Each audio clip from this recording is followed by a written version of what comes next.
Hello YouTubers, I'm back with the second part to my 60th anniversary Gamera celebration speech, Gamera Kadokawa and Daiei's King of the Monsters and Japan's underrated and underappreciated kaiju. And so, throughout the years, American studios did bring Gamera to the world, although not an American remake, if you know what I mean. More like dubbing the Gamera films to English. You've you've probably seen the American international picture dubs in the 1960s or 70s, whether it was on television or the films or whatnot. Or you've probably seen the Sandy Frank dubs in the 1980s on VHS. Despite the ups and downs throughout Gamera's 60-year history, Gamera was a kaiju-sized hit, not just in Japan, but in English countries like America, etc., etc. The Gamera series had become very influential throughout the world, just like the Godzilla series that inspired Gamera to become a star, and of course, that inspired Daiei to make their own movie monster. Gamera has proven popular with English audiences across the world, but throughout the years, Gamera has faced backlash from the general public, with many people berating Gamera as the poor man's Godzilla or Daiei's inferior ripoff to Toho's King of the Monsters. And sadly, there are many people that believed that Gamera was only made to cash in on the success and popularity of Godzilla. None of this is true. Daiei's objective, that they always kept in mind, was not to surpass the Godzilla series, but to coexist with it. The Gamera series achieved differentiation from Toho Productions and gained popularity, notably among children and rivaling Toho Productions. As I said before, I love Godzilla and Gamera. I'm not playing favorites here. Gamera and Godzilla are both the best of the best Japan has given to us all. Now back to celebrating not only the legacy and the story of Gamera, but his resilience. We are now entering the 1990s, and it's been a decade since Gamera's last movie crashed and burned. Gamera slowly started to fall into obscurity. Gamera was worried if he will ever get the chance to shine again. But as always, good fortune was on Gamera's side, and he was more than ready to take on the world once more. Godzilla had returned a decade prior, in 1984, 4 years after Gamera bid farewell to audiences from his last film, Gamera the Super Monster. And with the upcoming final film of the Heisei Godzilla series, Godzilla vs. Destroyer, set to release, it was time for Gamera to take the center stage. Daiei Films had originally intended to revive the Daimajin trilogy, but opted for reviving Gamera after it was told that there was far more public interest in Gamera. And with a new director, Shusuke Kaneko, at the reins, Gamera was ready for his epic comeback. You can imagine Gamera's excitement when he was finally roaring back onto the movie screens and inspire a new generation of fans. On March the 11th of 1995, Gamera's 30th birthday, Gamera Guardian of the Universe was released across Japan. The movie was a huge box office success. Gamera was back on top, and Gamera had a film to rival Godzilla. But wait, things are starting to get even better for Gamera. Gamera Guardian of the Universe remained in the top 10 films in Japan for its first 6 weeks of release. Nothing could stop Gamera, for a sequel was in the works. In 1996, Gamera returned once again in Gamera 2, Advent of Legion, before bidding farewell once again in the dark apocalyptic masterpiece Gamera 3, Revenge of Iris in 1999. The success of the Heisei Gamera trilogy won over critics and audiences, and let's not forget, Gamera won worldwide acclaim and recognition. The Gamera Heisei trilogy is often regarded as the best monster movies since the 1954 Godzilla, and it was also the peak of not only Japanese monster movies, but also the peak of Gamera's legacy. So, what happened after Gamera 3 Revenge of Iris? Did they do a Gamera 4? Well, they did, but it was more of a fan project. More on that later.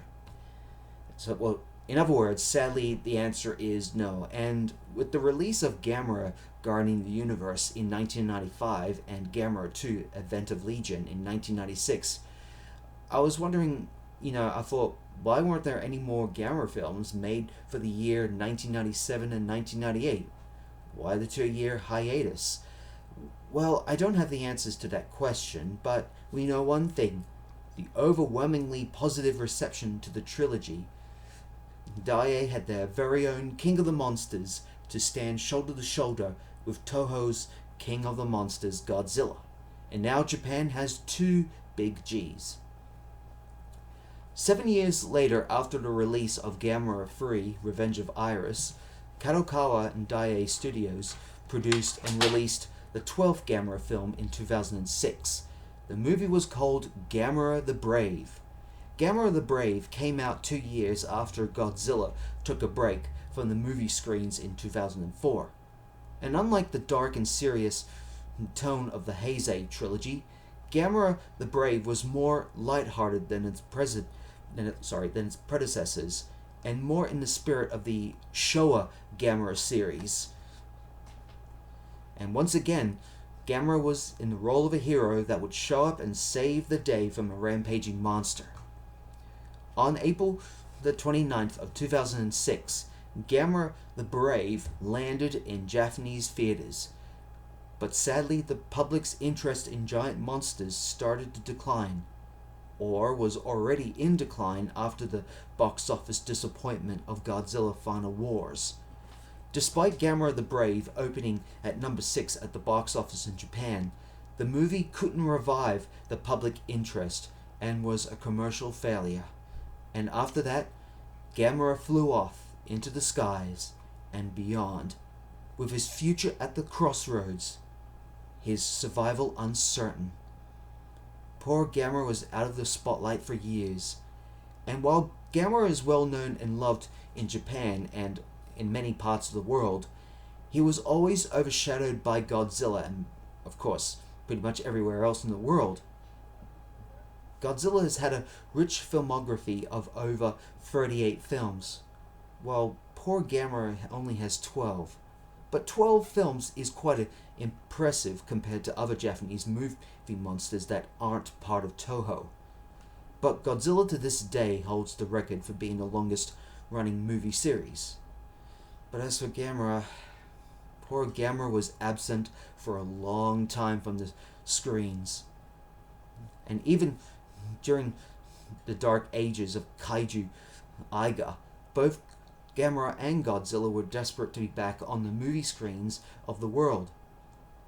But in the early 2010s, a resurgence was underway.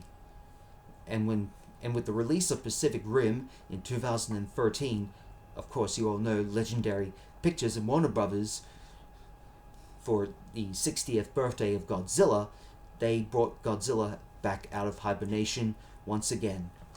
Godzilla came out back on top and stomped his way onto movie screens once more. Gamera started to feel hopeful with his 50th birthday not far off. Gamera crossed his fingers, hoping that Kadokawa and Daiei Studios was planning a new film to celebrate his 50th.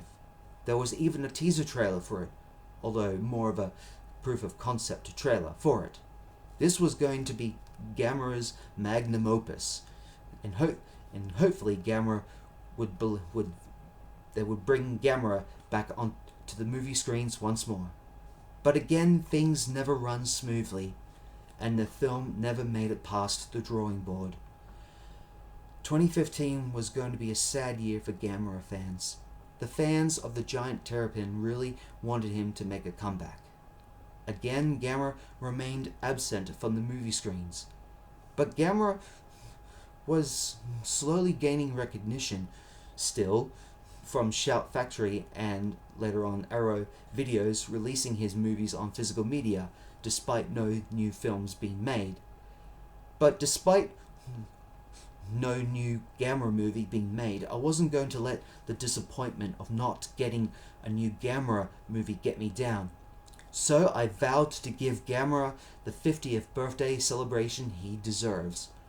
So I started to pen my commemoration speech that I called "My Friend is a Giant Turtle," and I felt really proud of myself, and I bet Gamera himself would have felt moved by my heartfelt speech. And I would say all the Gamera fans, including myself, made Gamera's 50th celebration something special. Something really special. Hence the reason why I'm making another one this year to celebrate his 60th birthday.